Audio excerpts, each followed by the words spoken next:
Welcome back, YouTubers and Madden fans. This is Madden Money Shot, sniffing out the Madden cheese as always. I got some plays for you today out of the 4-3 wide 9, some defensive plays.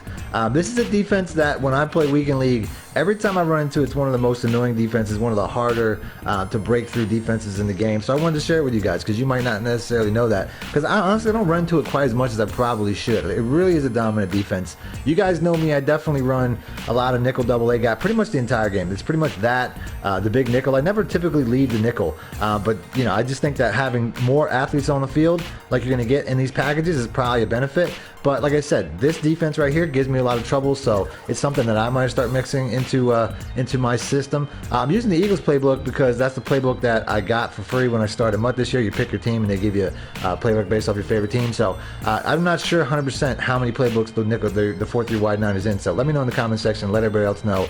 Other than that, let's go ahead and let's pick the play. The play itself, it has a Tampa 2 in it, but it's not the Tampa 2. We're doing the invert. Where's it at right here? The cover 2 invert. This play right here, like I said, it's really a hard play to get anything out of. So let's go ahead and let's pick that play. First, I want to change some athleticism on the defensive line.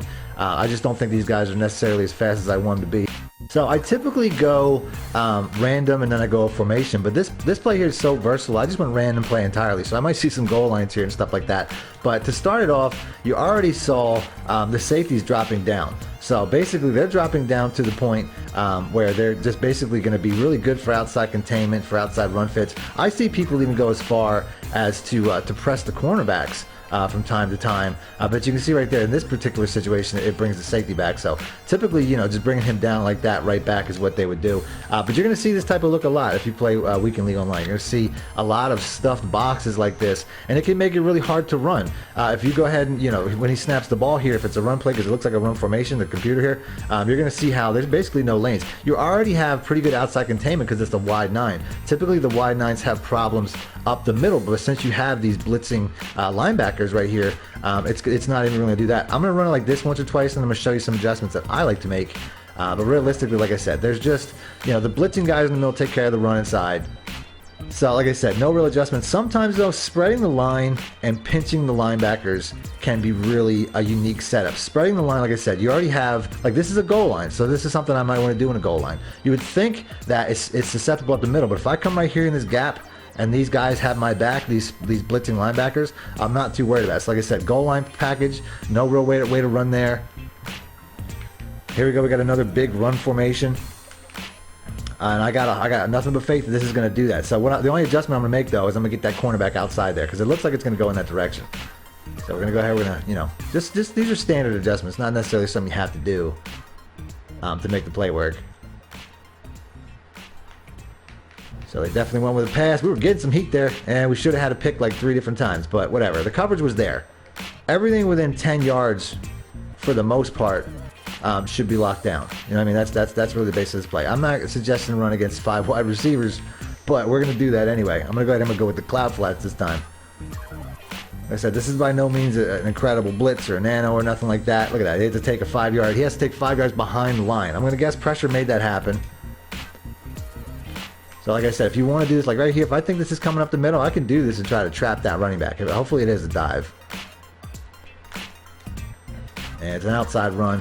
Didn't quite get the shed, but you know what? He didn't get much. So about 2 yards there. But this is fully adjustable to run plays.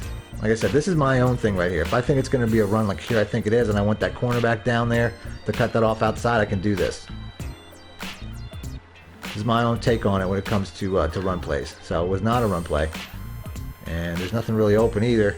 So he was double teamed. There was 2 guys on that guy. And then like I said, you can just, you know, it's fully adjustable. You know what I mean? Like if I think I need the linebackers spread, like if it's an outside run, there's just so much you can do. You basically have outside containment for runs by about 3 different guys. You know what I mean? Like right here, I have outside containment with this defensive end. I have outside containment with this defensive end on both sides. I got 3 defenders outside their widest blocker. You know what I mean? Like it's just going to be damn near impossible to run the ball. And then passing the ball inside of 10 yards is pretty much impossible too, considering how many defenders there are there.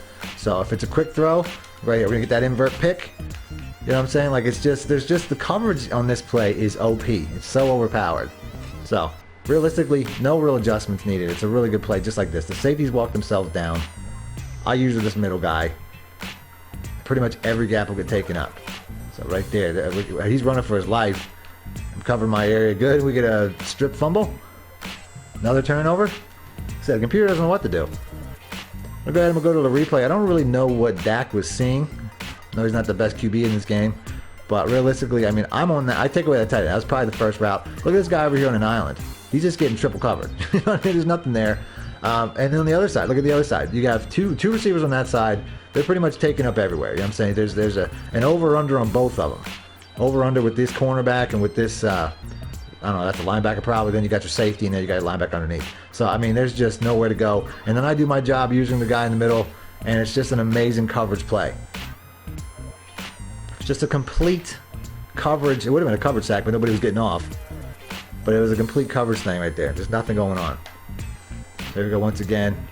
Yeah, just chuck that up. Chuck that up. Give me that. That's right. So I don't know if the computer doesn't recognize the invert or what.